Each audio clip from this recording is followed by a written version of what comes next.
Oh, here we are. Here we're live.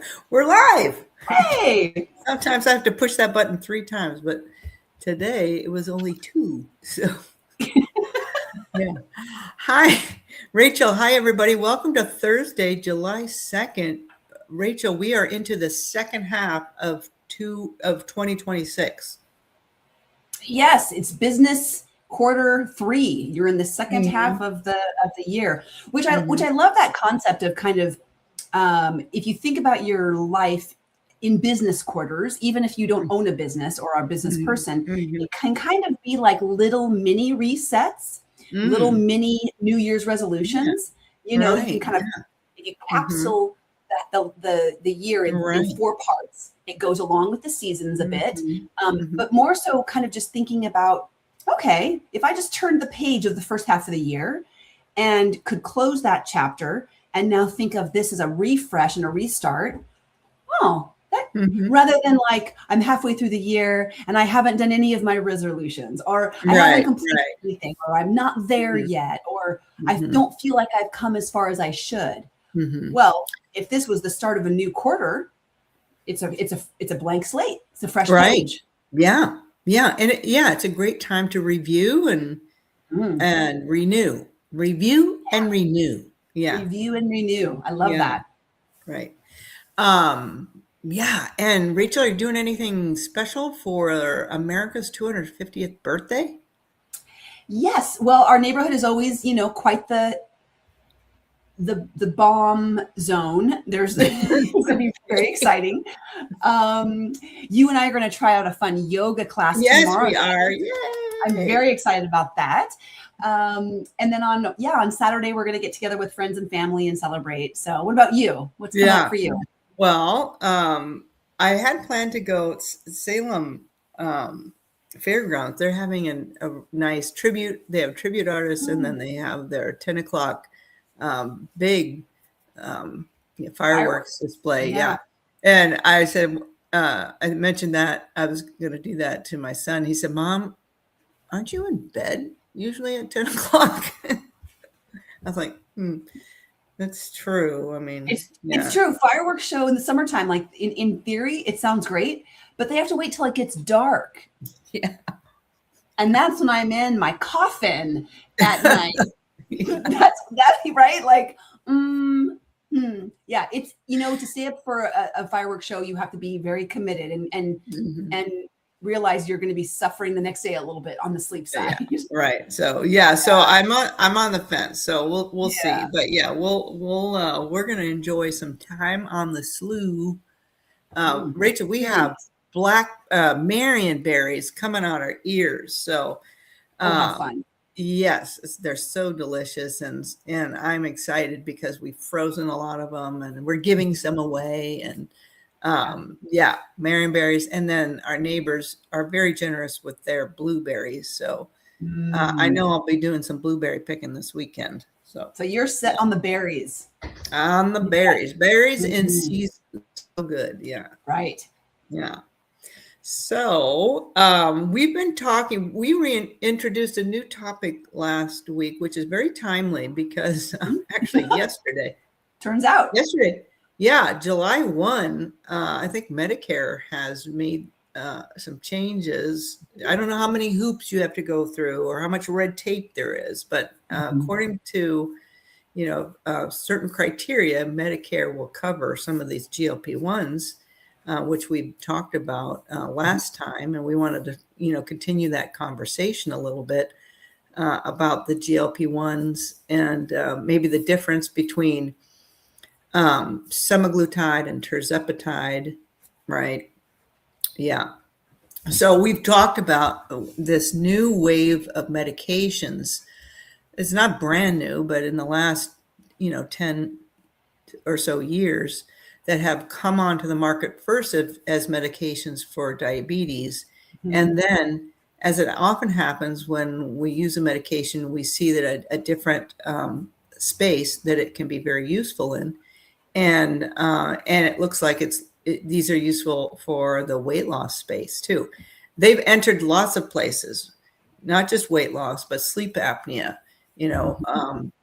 people with history of heart disease or stroke, and they've been useful there. They're looking at these for their anti-inflammatory properties, and then also their anti-aging or dementia preventing properties. So yeah, these medications have been very useful and very interesting, and it's just like it so often happens in the field of medicine. You just learn so much more about the drug and what it does after it's been introduced for that first indication. Yeah. Right. Yeah. And I think, that probably is the same for the side effects, the potential consequences, good and bad, that we weren't aware of or Yeah. ready for. And then kind of like some parameters or some guidelines that maybe we need to go back to the books and, reorient ourselves. And I think a lot of people are seeing that, who are on these medications, whether they're being diagnosed and prescribed by their primary provider, by a specialist, or they're getting it from a compounding agency, or they're getting it from Canada, or they're getting it online. Right.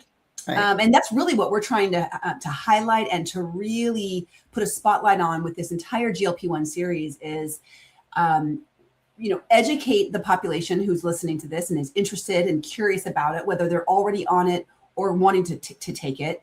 But then also kind of pulling back the curtains from this side of the clinical side of what we're seeing, and what we see is helpful and really important for the support and kind of wraparound services that we offer, and why those are important. So, why do you need somebody like Oregon Weight and Wellness, Dr. Gilbert and Coach Rachel? Why would you even consider that? So hopefully we'll lay the case for that and, keep laying that out.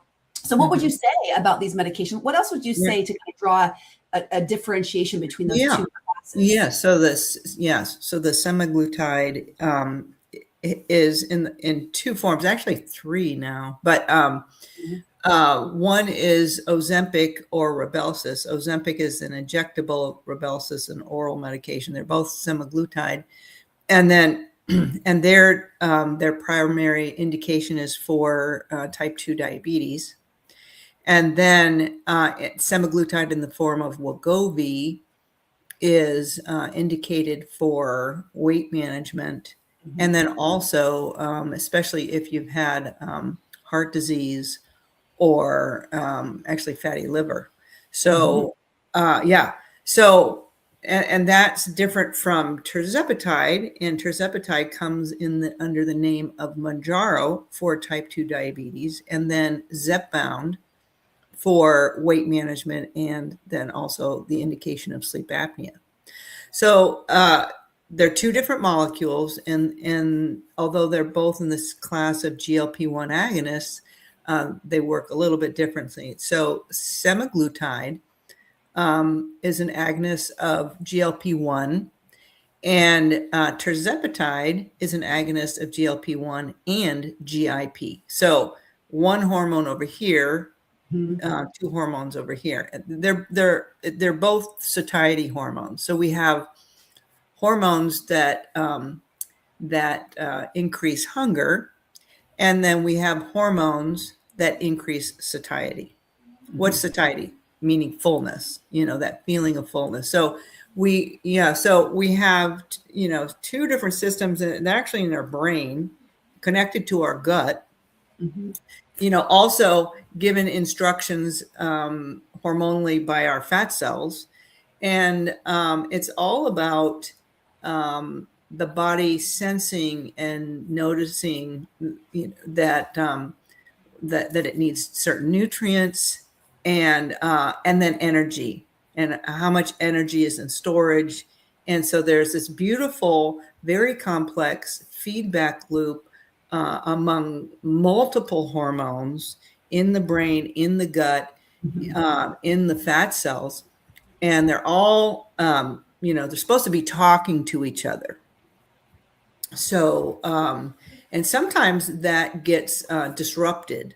And so these medications, I think of as a conductor, or I think of, well, let's step back. Sometimes I use the analogy that, it's it's an organizational meeting that's and you have the different members of the committee there, but and the chairman is supposed to be there, but they're not really talking. Somebody's on their cell phone, somebody's just eating their lunch, and they're not really communicating. So they need somebody to coordinate that, and they're people that we hire, right, to help us communicate. What are they called? Can't remember, but anyway.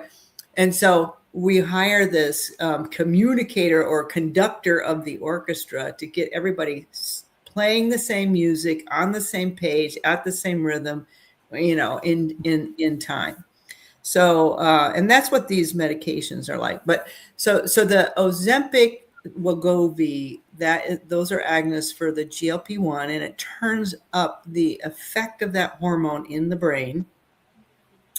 And then the Mounjaro or the Zepbound is an agonist for GLP-1 and GIP, the two hormones that turn up their effect in the brain. So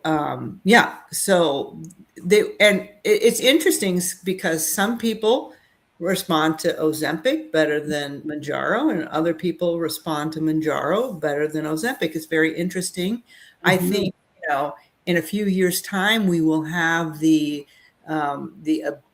ability to do some blood tests to see which drug is going to be better for you. But for right now, we try one specifically, probably the one your insurance will cover, or the one that you find most affordable. And if you respond, great. But if you don't respond, then there's another one that we can try. Mm-hmm. I happen to think that the reason people are responding differently is because of the different receptors that, one person has versus another. And so you bring up a really interesting concept that not a lot of people might be aware of, that that every person's body responds differently. Mm-hmm. And I've even heard, some patients don't respond at all to these medications. Some bodies get very little to no response, which I'm sure is very discouraging, but also something to be aware of, despite, increasing the dose and maybe suffering additional GI side effects. But so as a doctor and as a clinician with your patients, you're working with them to really slowly and methodically, you have a plan, you have a system laid out for how, and it's not it's not a perfect system for each person. It's a guideline. Yeah. And then you are working with each patient individually, because there's so much more than just, do they have some weight to lose, and do they have some comorbidities? You're looking at their lifestyle. If somebody works full time or doesn't work full time, that makes a difference. It really does. Yeah. How are they sleeping? Yeah. What's their stress level? Yeah. What's all those things. What is their time that they have to commit to themselves and to really carve out for this health journey? Right. So you're really looking at these different medications, and then you have a system for trying, and when something doesn't work, pivoting and how to pivot, right? And also not starting someone out on the highest dose. I've heard a lot of people just kind of going gangbusters, either to the highest dose or increasing the dosage. Tell me a little bit about why that's not necessarily the best plan. Right. Yeah. So I want to unpack. You said a lot of other things that I want to pack some of that. And one of the things that I want to really mention, you said non-responders, responders. In medicine, unfortunately, or in our the way we do research, is we kind of have a black and white, thinking, rather than the individual in front of us, because the individual in front of us, so that, you're going to lose this much weight, and if you don't lose this much weight, then you're not a responder. I mean, so we kind of categorize, and then people feel bad. But what I want to say is that there's so much nuance, and everybody's their own N, their own experiment kind of thing. And just because you don't respond this much doesn't mean you didn't respond at all. And to your point, Rachel, there's so much more to the story Yeah. Which lends itself, your cortisol level. Where's your thyroid? What's your thyroid doing? What's your sleep hygiene look like? Let's go back to nutrition. Maybe we need to add some more resistance training. I mean, there's so much individuation. Is that a word? Individualization. But this can't be a cookie cutter experience. Yeah. Right. Mm-hmm. Yeah. I hope people are really hearing that. And especially when they're hearing it online, different stories, and they're following forums and people's experience. And this is how, what worked for me. Remember that they are an N of one, an experiment of one. Their story has to do with their entire lived experience. And that's why they got the results that they got, whether they were good or bad. Whether they noticed them or not, or paid attention to that or not. Yeah. Right. I hear a lot of people online, talking about how good they feel and how much weight they've lost, and they look so good. And my first thought is, but have you looked under the hood yet? Is anybody tracking you? If you're not being followed by a provider and in a clinic where they're tracking and watching you regularly, not like do this medication, see me in 6 months, a regular follow-up. Has anybody looked under your hood? Meaning, right. Yeah. Were baseline labs taken? Have they been following baseline labs? Do we know what is nutritionally happening to your body? Do we know what's happening to your muscles, to your bones? How about your mental health aspect of that? Is anybody tracking that? And you, is anybody helping you navigate what it's like to all of a sudden be in this different sized body, but maybe having not really worked through the process of what it feels like to change? Right. There's a lot going on there that we work in with coaching quite a bit. I'm very intentional about that in coaching because I experienced it in my health journey, and it was a shock, and I didn't have anybody guiding me through. And so I know that it's something people are not anticipating, and it shocks people usually when they've lost a certain weight. Yeah. Some of this identity stuff that comes up. Right. Yeah. This is so key and so important, Rachel, that this number on the scale is not the only measurement or way we measure progress or success. Yeah. We measure progress by, different lab values, your lipids, your A1C, your blood pressure, your liver functions. We measure, your energy, what is your energy doing? We measure also, how you're responding to feedback, from other people. Oh, you've lost weight or not. It is interesting, some people really don't know how to handle or don't do well or with more attention. And that can lead to sometimes some sabotage in their health journey. So, so to your point, it is so important for us to be under the care of someone who has that experience and can, help you look at and see all these different things. Yeah. Yeah. Yeah. It's kind of the unknowns. And that's kind of why we wanted to, like I said, pull back the curtain is to show the things that when you hear, help and support by a provider with a coach in a system or in a program, we want to talk about what's really in that kind of a program. What are we actually talking about? And I think more often than not, what you and I experience is the surprises that people were not anticipating, whether physical, emotional, mental. They could not have been prepared for what comes up in the journey. And this is really, to be honest, this is a journey whether or not you're on a GLP-1. If you're in the health journey, for sure. Yeah, it changes a little bit on the medications, but it's still the same. If you're losing weight and gaining new health, the changes in your body are the same, and they're a surprise. And I think to speak to the kind of the coaching side, that sabotage you reference, we often recognize that it's the same sabotage that's come up time and time again when people are doing diet mentality or they've tried every diet, and there's this sabotage that comes up so quietly we don't even know it's happening. But when we're not prepared for, we're not anticipating what it is like to change and what change actually means. Both in your lifestyle, but also in your own like when your physical body actually changes. We think it's all rainbows and unicorns, and that's what we want. That's what we wanted, right? Yeah. And Yeah. people become very disillusioned when it's not, and then they, of course, worry, what's wrong with me, or this is so much harder, and then that sabotage kind of sneaks in because the old patterns, the old ways, and the old lifestyle change are back, normal. change back. Yeah. It was easier then. Our self says, change back, come back to this tried and true over here. This was safe space. This we is know safe. how to deal with that. Yeah. Yep. Yeah. Yep. So yeah, it's so interesting.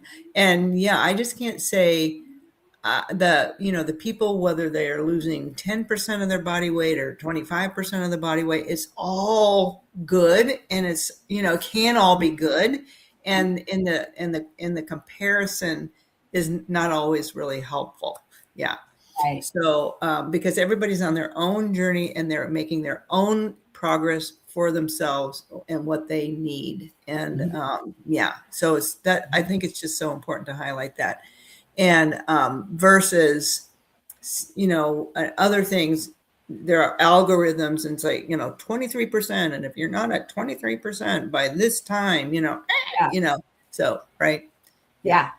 Yeah. I think that's, with the lifestyle medicine type of practice that you have and that we work together with, we are really attuned to the non-scale victories. We are really attuned away from the certain rules of BMIs or certain percentage of weight loss, because we know that the goal for the person, why are they here? Why do they want to lose weight or get healthier, is really driving the success train. Yeah. And motivation and internal motivation, we can't make that happen for people. It comes from them. And when we uncover it, when we pull it out of them, that's what then defines success. And it's often the things that they did not anticipate where they were finding the most joy. Yes, exactly. Yeah. And that's what keeps people going and just keeps, keeps the momentum and the desire. Yeah. So good. Well, we've got more to talk about here, and we're going to have to leave that for next time. Yes. And which is good. That's good. We're gonna just give you a little sneak peek. Next time we're gonna be talking about the prehabbing. What is prehabbing? What does it mean? Why should you or shouldn't you do it? What would it look like? And that'll be kind of fun because this is a newer concept, I think, in this field. Right. So. Yeah. Very good. Okay. Well, Rachel, what's for dinner for you tonight? Remaining few seconds. Yeah. What is for dinner? I can't think of what it's called. It's a recipe in my cookbook and I can picture it. I have all the ingredients. I know there's spinach. It's some stuff. And then you measure it and then you put it in a pan and then you do this thing and then you're done. You eat it and it's really good. And it's really pretty and it's yummy. And I can't wait. That's what's for dinner. That's awesome. That's great. Well, I'm still eating off of our last chow culinary class. So yeah, we had a few vegetable leftovers there. And that was so fun, Rachel. And just so great. Just to give a shout out, our next cooking class is July 18th. For anybody interested, give me a call or a text. And it was so fun. And you get to go home with one of these. That's right. And a packet full of recipes and guidelines. Yes. And food. So and so much good interaction with other people who are, just working on their health as well. So there's a lot of good sharing, a lot of learning, demonstrations. You get the Rachel and Julie show. Yeah. That's all good stuff. Yeah. It is very fun. Okay. Yeah. Give us a call if you're curious or go on OregonWeightandWellness.com to get more information. But there are always full classes. So there's always a waiting list. So jump on there as soon as you can and join us because it's fun. If you're in the Willamette Valley area of Oregon, that's you can join us. That's the requirement. Okay. That's the requirement. All right. Well, you have a great 4th of July. Happy 4th of July, everybody. Yeah. We'll see you next time. Okay. Bye-bye. Thanks, everybody.